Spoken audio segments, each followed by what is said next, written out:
Hello, dear viewers. It's a pleasure to see you again on Huet's Colors, right here on huetv. We hope you've had wonderful moments in Hue during the series of events from the National Tourism Year and the Spring Festival, Hue Festival 2025. And with that vibrant energy, let's step into April, a month full of new discoveries and cultural experiences. So, what's in today's episode? Let's take a look. In the news, we'll bring you the latest highlights in culture and tourism happening across Hue. In I Love Hue, we'll meet Nguyễn, a young man devoted to preserving the traditional craft of making thuần ăn bánh ép. And in The Beauty of Hue, exploring the fascinating world of plants in Nguyễn Dynasty decorative arts. Let's go into detail.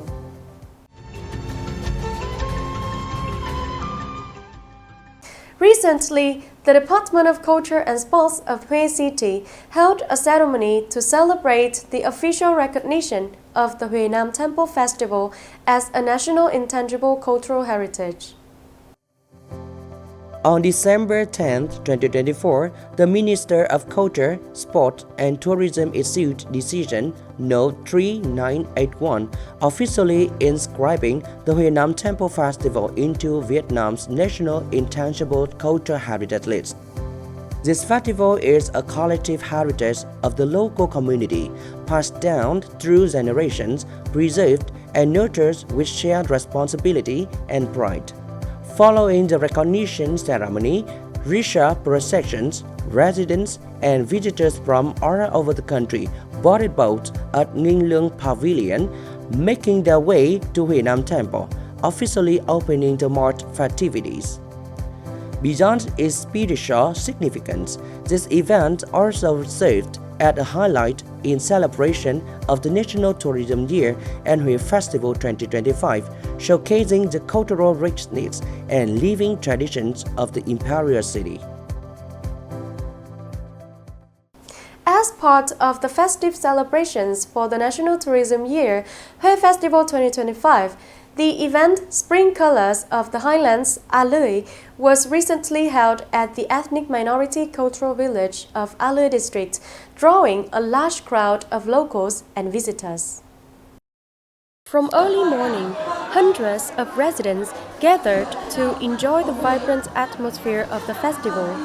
The opening ceremony was filled with energy, showcasing colorful cultural performances, the resounding rhythms of gongs, and exhibits of traditional arts and crafts, along with a rich display of local products. I think the festival atmosphere is very joyful and exciting. It gives tourists and young visitors the chance to explore and experience the cultural activities of ethnic minorities here in A Lưới.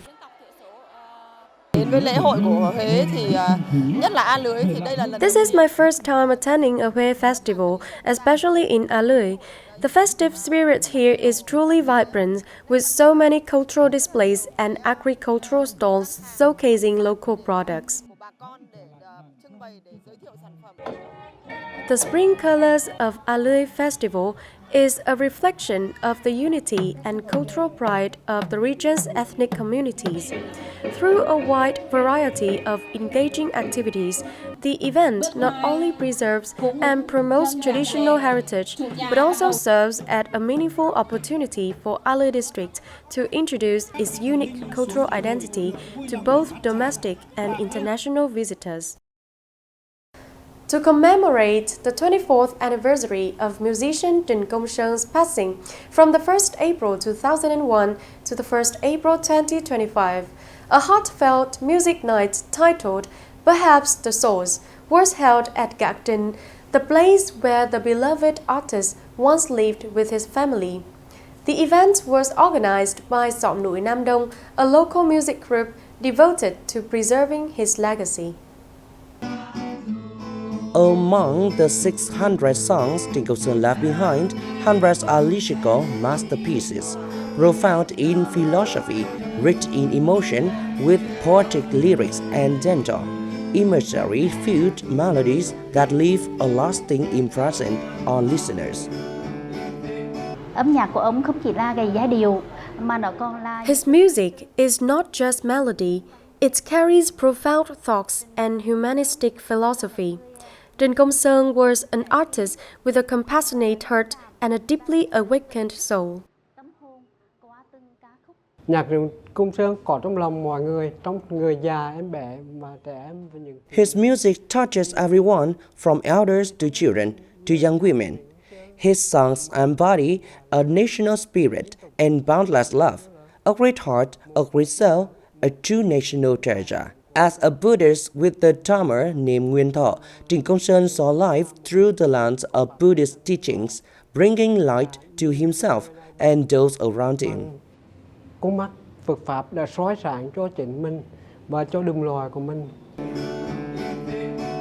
Gác Trịnh has now become a cherished gathering place for artists, intellectuals, and admirers of Trịnh Công Sơn music. They come to reflect, to remember, and to lose themselves in the timeless melodies of a gifted soul, whose music continues to echo across generations, living forever in the hearts of the Vietnamese people. 41 outstanding contestants who advanced from the preliminary round of the Miss Vietnam recently had a meaningful cultural tour of Hue Imperial City, one of Vietnam's most iconic World Heritage sites. During their visit to Hue Imperial City, the contestants had the special opportunity to witness live performances of nhạc, Vietnamese court music, recognized by UNESCO as an intangible cultural heritage of humanity. The graceful melodies and the elegant movements of the artists deeply moved the contestants, leaving them in awe of the richness and refinement of traditional Vietnamese culture. This cultural experience not only offered the contestants valuable insights into the nation's heritage, but also helped to promote the beauty of Hue's royal legacy, especially to the younger generation. It was a memorable highlight that will inspire the contestants as they confidently continue their journey in the upcoming rounds of the pageant.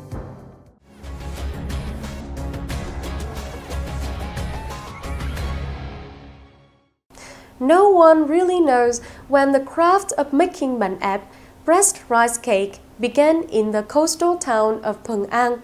But today, this humble dish has become a famous specialty not only in Hue but also across provinces throughout Vietnam and even abroad. More and more young people in Thuận An are choosing to follow in their families' footsteps, continuing the tradition of making bánh ép. In this edition of I Love Hue, let's meet Nguyễn Cương and discover more about this delicious coastal delight.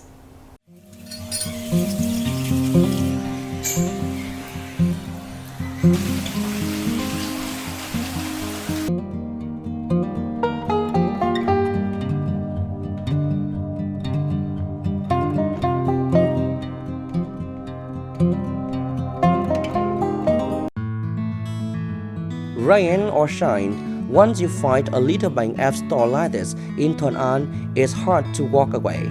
The sight of glowing red charcoal, neat rows of cast iron pans, and the irresistible aroma of brewed cakes is enough to awaken every sense of anyone lucky enough to try this flavorful local dish. Liệu này là gồm bột, thịt, rau hanh, bánh khô thì mình làm nó khô và giòn, ăn giòn tán. Còn bánh ép dẻo là có trứng, có tôm, thịt hoặc là bò khô. Ông mẹ làm cũng 17 năm rồi, cho chứ để lại cho truyền nghề lại cho em ạ. To create a perfect bánh ép, preparing the ingredients is key. It's a skill that demands experience and careful technique, especially when handling the boiling water required to achieve a right of texture. Buổi sáng thì chuẩn bị làm bột, tầm đến 5 giờ, 5 rưỡi là dậy đã nấu nước và làm bột rồi. Cái này là phải nước thiệt sôi mới làm được bột này. Còn mà nước nguội là chảy chảy bột và bột mình không làm ra được thành viên cục như này. There are two main versions of bánh ép in Thuận An: chewy pressed rice cake and crispy pressed rice cake. Both are made from tapioca flour shaped into small balls filled with seasoned pork and chopped scallions, then pressed on a hot pan. The pan is flipped back and forth until the cake is just the right balance of aromatic, soft, and golden. Variations may include egg, shrimp, or dry beef, adjusted to suit customer preferences. Fresh herbs, pickled veggies, and flavorful sauces like fish sauce or fermented anchovy sauce are served alongside. Bánh dẻo thì ăn kèm với rau dưa, chua ngọt, nước mắm, mắm nêm. Bánh khô thì nhập đi các tỉnh thành, nhiều người cũng mua từ Việt Nam sang nước ngoài ạ. Thuận An is home to a large overseas Vietnamese community, and many return to enjoy and bring back bánh ép as a taste of home. This demand has helped improve local livelihoods and, more importantly, has become a source of pride and motivation for locals to stay committed to this meaningful tradition.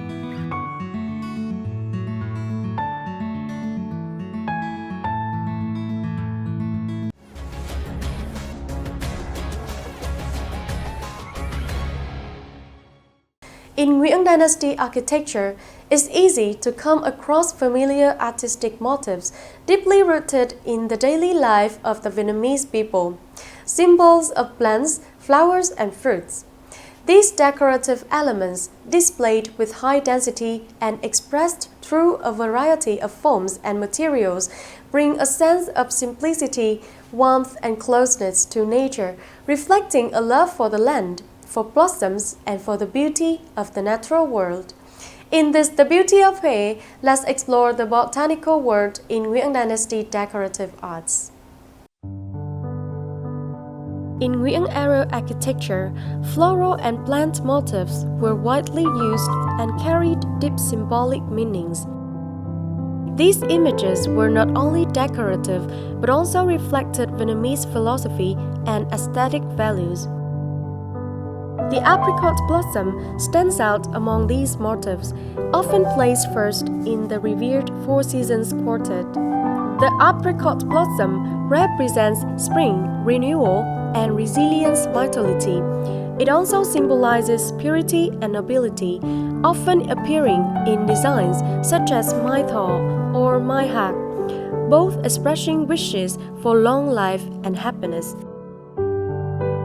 Other commonly used floral symbols include chrysanthemums representing longevity and elegance, lotus flower signifying purity and enlightenment, bamboo symbolizing strength and uprightness. The combination of these motifs not only enhances the harmony and beauty of the architecture, but also conveys cultural and moral values rooted in Vietnamese tradition. In addition, Nguyễn decorative art often features a fusion of floral patterns with mythical creatures, enriching the diversity and uniqueness of royal aesthetics. Ultimately, the floral and plant motifs in Nguyễn architecture are far more than ornamentation. They are expressions of Vietnamese spirituality, philosophy, and artistic sensibility, forming a vital part of the distinct identity of Vietnamese architecture.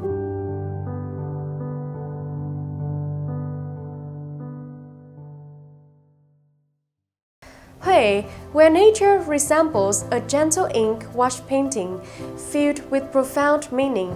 Let yourself drift into the serene beauty of this land, and you'll discover a sense of peace and purity within your soul.